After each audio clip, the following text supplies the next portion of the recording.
Hadirin hadirat Bapak Ibu yang dimuliakan Allah, Assalamualaikum warahmatullahi wabarakatuh. Maka kita persilakan Bapak Ibu yang mau bertanya, semoga masih ada waktu ya. Yang mau bertanya kita persilakan. Mangga. Assalamualaikum warahmatullahi wabarakatuh. Waalaikumsalam.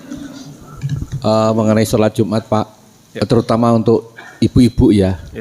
Dalam perjalanan kita sering pas saat melakukan sholat Jumat, posisi ibu-ibu ini, istri terutama ya, itu kan disunahkan tadi ikut.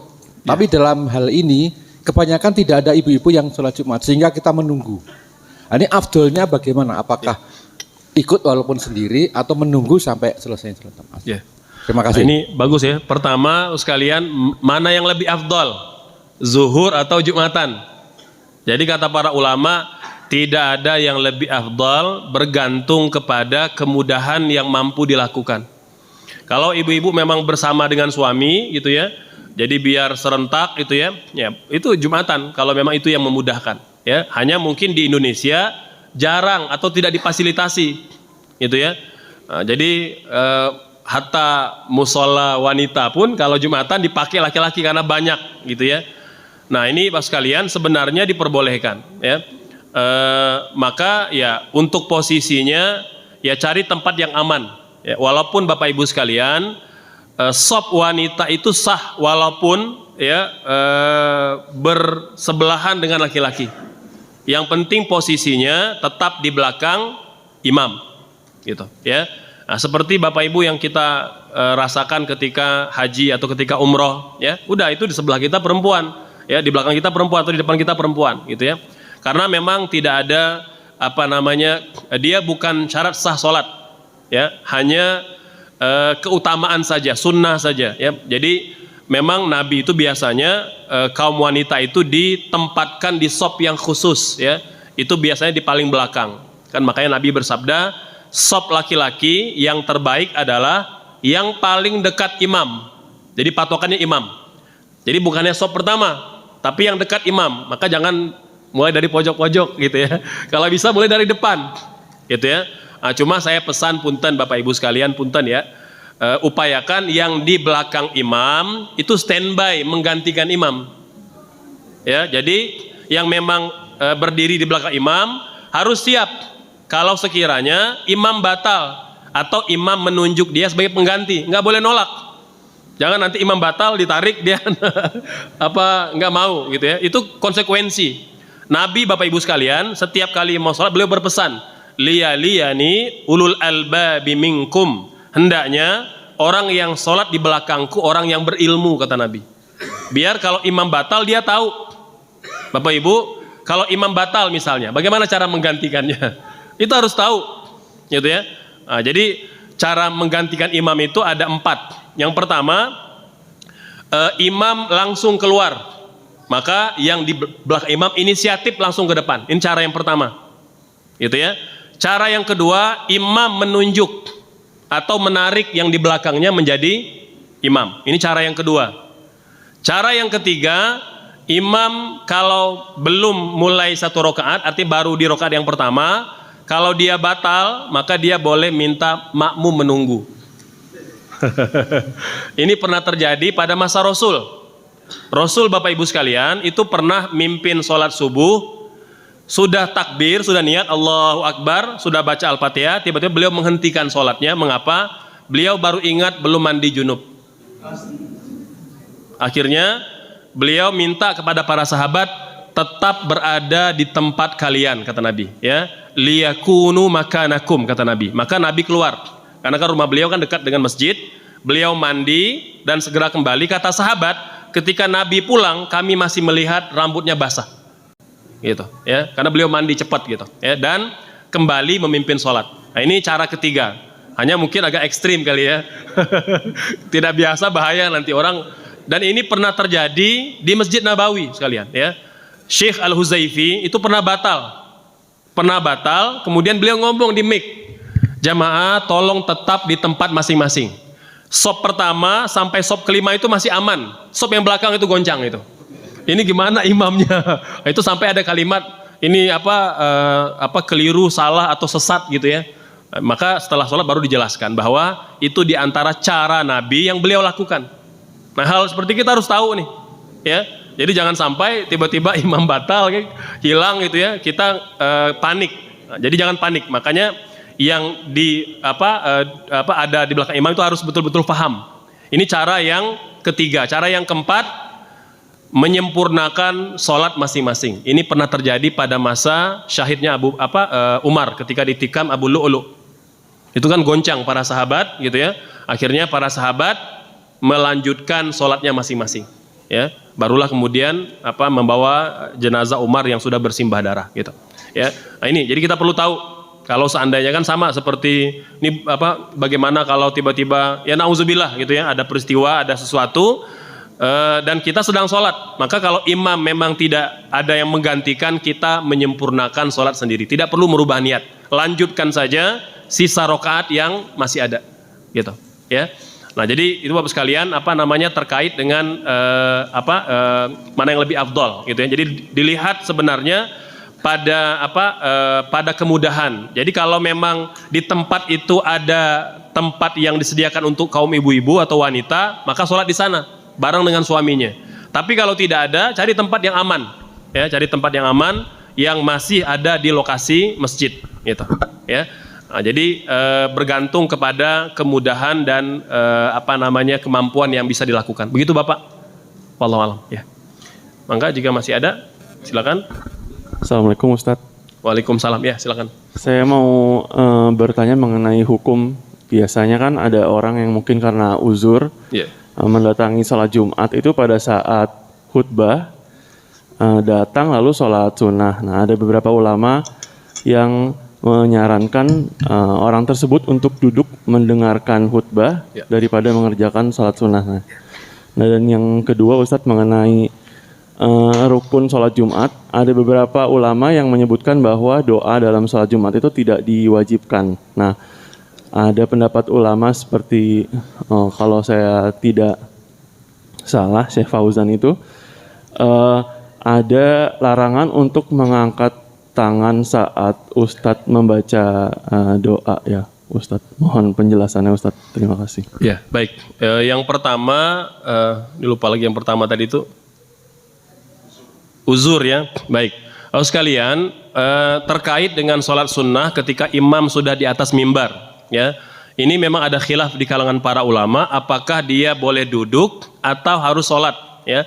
Mayoritas para ulama mengatakan dia ditekankan, ya. Jadi bukan diwajibkan, ditekankan untuk melakukan sholat sunnah tahiyatul masjid. Seperti mana hadis yang sahih dari Bukhari Muslim, ada sahabat Nabi sedang berkhutbah ini. Nabi sedang berkhutbah, tiba-tiba datang sahabat langsung duduk. Nabi nanya, menghentikan khutbahnya, kamu udah sholat sunnah belum? Kata beliau, belum. Kata beliau, kum wasalli rok'ataini, berdirilah dan sholat 2 rakaat. Maka pendapat inilah yang dipakai oleh jumhur ulama bahwa orang yang baru datang dan belum sholat sunnah itu dianjurkan, ditekankan untuk melakukan sholat sunnah 2 rakaat.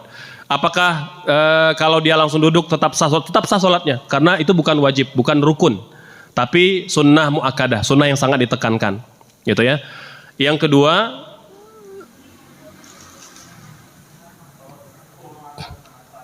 ya baik, sekalian, mengangkat kedua tangan ini pendapat mayoritas para ulama, ya. Seperti mana hadis yang sahih, Nabi bersabda, ud'ullaha bi bawatini akipikum. Berdoalah mengangkat tangan dengan tangan terbuka ke atas, gitu. Jadi bawatin, ini batin ya. Jadi dengan telapak tangan terbuka dan diangkat ke atas. Ini pendapat mayoritas para ulama, ya. Dan di kalangan ulama Hambali, ya, dan Syekh Shalih Al Fauzan rahimahullah, kemudian juga Bin Bas dan Utsaimin bermadzhab Hambali secara fikih, ya. Kita menghargai itu sebagai dinamika perbedaan. Namun Imam Syafi'i, Abu Hanifah dan Imam Malik itu berdoa ketika Jumatan dengan mengangkat kedua tangan. Ya, adapun yang tidak mengangkat tangan maka mengikut pendapat Hambali yang mengatakan doa dalam sholat Jumat itu tidak rukun. Yang penting ada tahmid dan ada sholawat. Doa tidak wajib. Jadi kalau tidak berdoa pun tetap sah sholatnya. Nah, begitu ya. Nah, tapi alhamdulillah sampai hari ini para imam Masjidil Haram itu kalau memimpin sholat mereka mengangkat kedua tangan ketika berdoa. Nah, ini menunjukkan bahwa memang ya fatwa itu boleh berbeda, tapi ya, prakteknya ya tidak ada keharusan kita harus mengamalkan pendapat para ulama ya. Jadi dikembalikan kepada kebiasaan kita aja. Karena Bapak Ibu sekalian, terkait mengangkat tangan ini bukan salah benar, tapi kedua-duanya benar berdasarkan sandaran masing-masing yang mereka pegang ya. Jadi kita katakan tadi bahwa pendapat jumhur mayoritas para ulama mengatakan berdoa dimanapun dengan mengangkat kedua tangan gitu ya. Termasuk Bapak Ibu jangan kaget kalau nanti ada orang yang berdoa dengan membalikkan kedua telapak tangan gitu ya. Kalau ulama Hambali tidak boleh gitu ya, tidak boleh membalikkan kedua telapak tangan, tapi pendapat jumhur mayoritas para ulama itu membalikkan kedua tangan, dan Al-Imam Sudais pernah melakukannya. Subhanallah, ketika gerhana atau ketika kemarau gitu ya, ada musibah waktu itu di di Saudi Arabia, maka imam itu membalikkan kedua telapak tangan. Mengapa ada perbedaan Bapak Ibu sekalian? Karena hadisnya kan menceritakan begini. Jadi hadis yang dipakai jumhur itu mengatakan bahwa Nabi ketika ketika paceklik ya, kemarau di Madinah, itu beliau berdoa. Ketika meminta, beliau membuka telapak tangannya. Ketika minta perlindungan, Allahumma dfa'annal bala wal waba, itu beliau kata rawi hadisnya, kami melihat Nabi membalikkan telapak tangannya gitu ya. Ini pendapat yang dipakai oleh jumhur. Sementara sebagian kecil para ulama mengatakan, oh tidak, Nabi bukan membalikkan telapak tangannya, tapi karena dia berdoa terlalu tinggi ya, sampai-sampai seperti terlihat membalikkan tangan. Kan kalau kita tinggi begini kan nggak ketahuan ini mana yang diataskan gitu ya. Maka pendapat yang kedua mengatakan Nabi tidak membalikkan tangannya, tetapi Nabi mengangkat tangan tinggi sekali minta kepada Allah, seolah-olah terlihat oleh rawinya Nabi membalikkan telapak tangan. Subhanallah. Jadi ulama berbeda pendapat bukan karena mereka tidak paham hadis ya, tapi punya perspektif yang berbeda. Ya samalah seperti orang melihat angka 9 dari arah yang berbeda gitu ya. Satu mengatakan itu angka 6, yang satu mengatakan itu angka 9, begitu ya. Dan apakah kemudian hal ini tercela? Tidak, Bapak sekalian ya. Allah itu maha berkemampuan menjadikan kita satu mazhab saja. Bahkan Allah maha berkemampuan menjadikan kita bersemuanya Islam, tapi ternyata berbeda-beda. Nah, disitulah kata ulama hikmahnya. Sunnatullah, perbedaan itu membuat kita bisa menghargai, mentoleransi, dan bisa mentolerir perbedaan yang ada. Begitu Kang? Ya, wallahu alam. Mangga jika masih ada dari Ibu ada. Pak. Oh ya, mangga Bapak. Ini Pak, jarak antar masjid kita ketahui kan sangat amat dekat ya di beberapa lokasi. Saya juga pernah menemukan ada masjid pada saat Jumat yang satu penuh, yang satu kosong itu Pak. Ini gimana pandangan Pak Ustadz menyatukan atau melihat hal itu Pak? Terima kasih.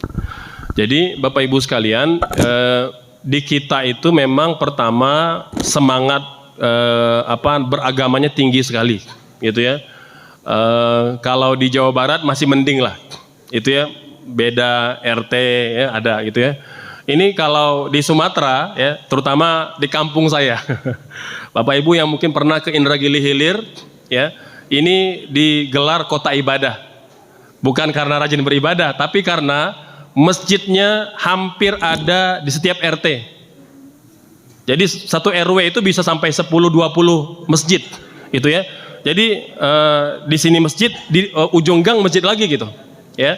Nah, itu sampai dikatakan kalau azan subuh ya, itu mustahil ada orang yang masih tidur karena itu bersaut-sautan itu toanya gitu ya.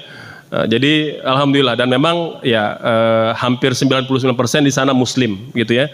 Jadi Bapak Ibu sekalian, sebenarnya dalam Islam itu kita diperbolehkan membangun tempat-tempat sholat, tapi ada satu masjid jami namanya.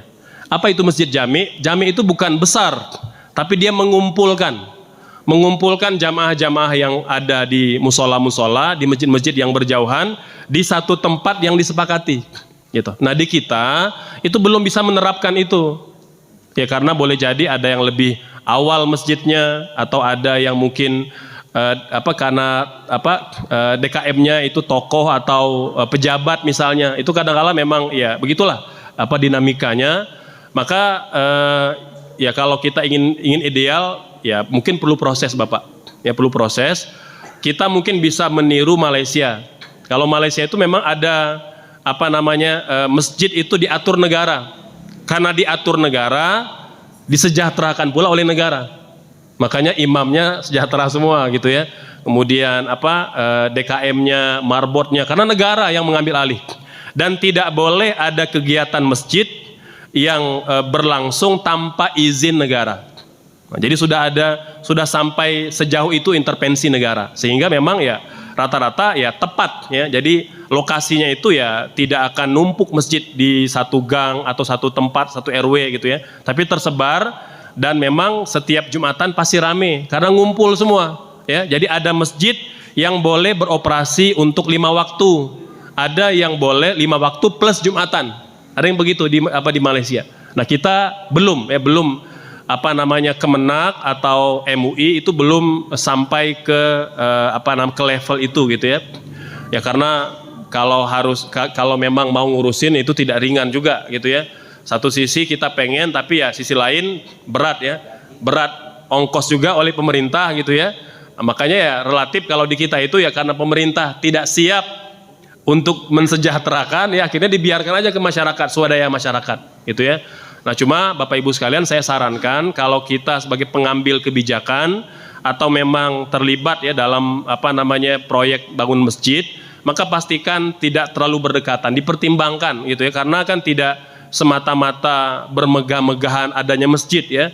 Kalau saya lebih setuju kalau sudah ada masjid yang ada itu kita makmurkan, kalau ada dana itu bukan bikin masjid lagi, tapi coba bikin misalnya proyek wakaf gitu ya. Ya bisa misalnya Nurul Masyrik punya hotel misalnya, kan tidak mustahil gitu ya. Punya hotel, punya pabrik, punya minimarket gitu ya. Bapak Ibu sekalian, itu salah satu hotel bintang 5 di Singapura ya. Itu dimiliki oleh sebuah masjid yang hanya 2 lantai, memuat jamaah kurang lebih 300 orang aja. Ditanya ketika wawancara, kenapa nggak bangun lebih megah kayak kita gitu ya, lebih besar gitu ya? Ya jamaah kita nggak bertambah segitu-gitu aja gitu ya. Paling yang meramaikan itu pengunjung atau wisatawan gitu.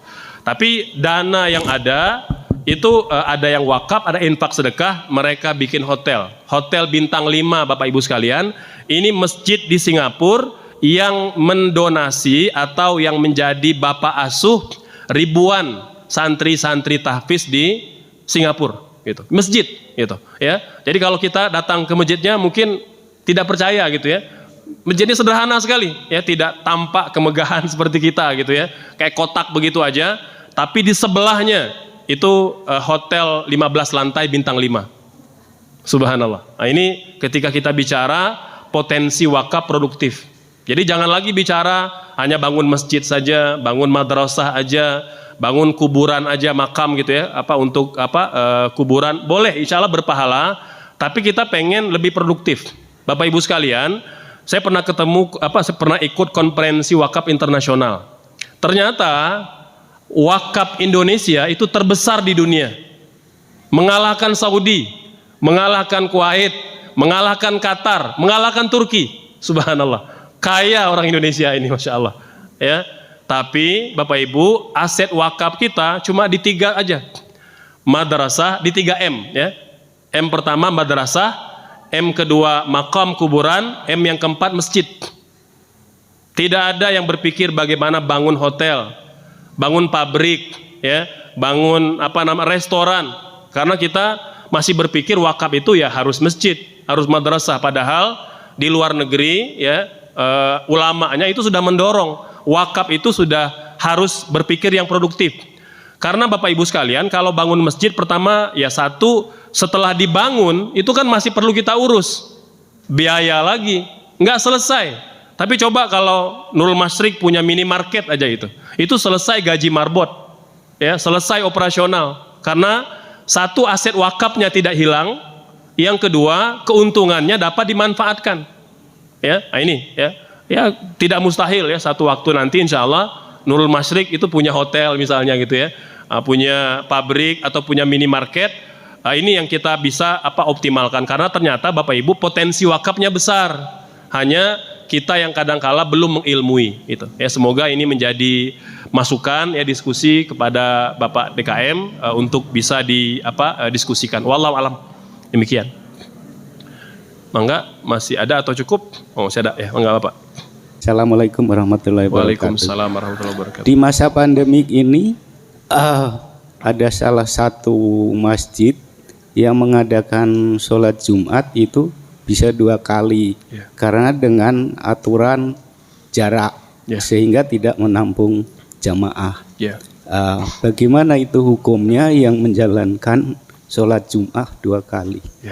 Assalamualaikum warahmatullahi wabarakatuh. Waalaikumsalam warahmatullahi wabarakatuh. Jadi Bapak Ibu sekalian, ini memang pernah disuarakan ya, bahkan sudah disampaikan ke MUI, tapi kemudian jawabannya sama. Ya, jadi sesuai dengan pandangan jumhur tidak boleh melakukan sholat Jumat 2 kali dalam satu waktu. Dalam kondisi pandemi maka ya kita tidak bisa melakukan sholat Jumat, maka bisa diganti dengan zuhur. Gitu. Jadi tidak melakukan 2 kali Jumatan. Jadi ada pertimbangan tertentu Bapak Ibu sekalian tidak melakukan 2 kali karena Jumat itu dia khusus ya, jadi berbeda dengan sholat pada umumnya. Pertama, khutbah dia rukun, beda dengan khutbah-khutbah yang lain. Yang kedua, maksud Jumatan itu kan mengumpulkan, ya mengumpulkan. Maka kalau ada yang tidak berkumpul maka tidak tercapai maksudnya. Yang kedua, bahwa kalau memang lokasinya tidak muat atau tidak sempat ya, ya seperti mungkin beberapa waktu lalu, nah kata para ulama itu kita bisa menggantinya dengan sholat zuhur, gitu ya. Jadi tidak dipaksa dengan menjadikan Jumatan 2 kali. Itu diusulkan Bapak, sudah masuk ke Majelis Ulama Indonesia dan fatwanya tetap tidak diperbolehkan.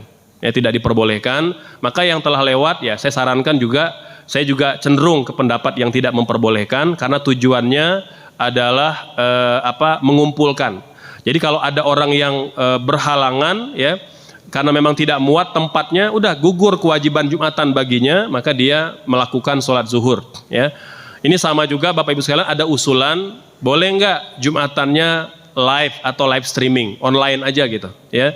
Jadi imamnya di masjid, khotibnya di masjid, makmum di rumah gitu.